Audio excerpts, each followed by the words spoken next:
નમસ્કાર મિત્રો, સર્ચ ગુજરાતમાં આપનું સ્વાગત છે. આજે તારીખ 18 મેના રોજ હવામાન વિભાગ તરફથી ચોમાસાને લઈને અત્યાર સુધીના સૌથી મોટા અને ઓફિશિયલ સમાચાર આવી ગયા છે. આજના વિડીયોમાં આપણે કોઈ આડીઅવળી વાત નથી કરવાના, માત્ર બે જ મુદ્દા પર સચોટ ચર્ચા કરીશું. પહેલો મુદ્દો, ભારતમાં ચોમાસું અત્યારે ક્યાં પહોંચ્યું છે, અને બીજો મુદ્દો, આપણા ગુજરાતમાં સત્તાવાર વરસાદ કઈ તારીખે શરૂ થશે. તો ખેડૂત ભાઈઓ, સૌથી પહેલાં તમે આ લાઈવ સેટેલાઇટ નકશા પર નજર કરો.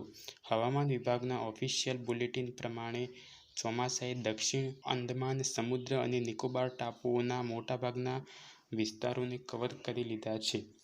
તમે નકશામાં લાઈવ જોઈ શકો છો કે અંદમાનના દરિયા પર વાદળોનો કેટલો મોટો અને ઘાટો જથ્થો જમા થયો છે. આ ચોમાસાની શરૂઆતના જ સક્રિય વાદળો છે.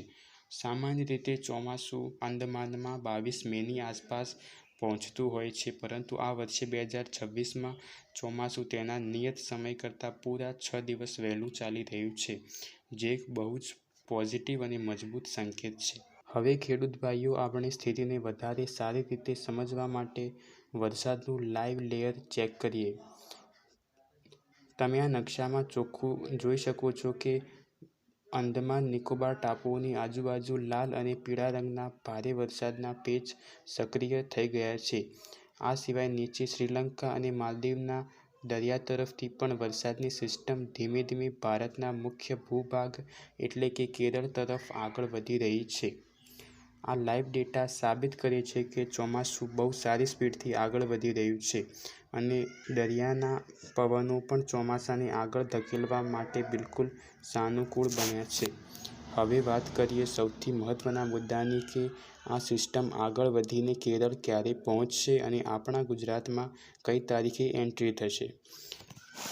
હવામાન વિભાગના સત્તાવાર મોડેલ અનુસાર આગામી 26 મેની આસપાસ ચોમાસું કેરળના દરિયાકાંઠાના વિસ્તારોમાં પ્રવેશી જશે. સામાન્ય રીતે કેરળમાં ચોમાસાની ઓફિશિયલ તારીખ 1 જૂન હોય છે, એટલે કે કેરળમાં પણ આ વખતે ચોમાસું લગભગ 5 થી 6 દિવસ વહેલું આવી રહ્યું. હવે ગણતરી માંડીએ આપણા ગુજરાતની.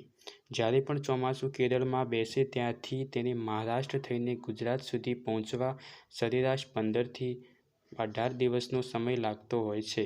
જો 26 મેના રોજ કેરળમાં ચોમાસું એન્ટ્રી કરી લે તો જૂન મહિનાના બીજા અઠવાડિયામાં એટલે કે 12 જૂનથી લઈને 17 જૂનની વચ્ચે દક્ષિણ ગુજરાત અને સૌરાષ્ટ્રના દરિયાકાંઠાના વિસ્તારોમાં ચોમાસાનો સત્તાવાર અને વાવણીલાયક પહેલો વરસાદ જોવા મળી શકે છે.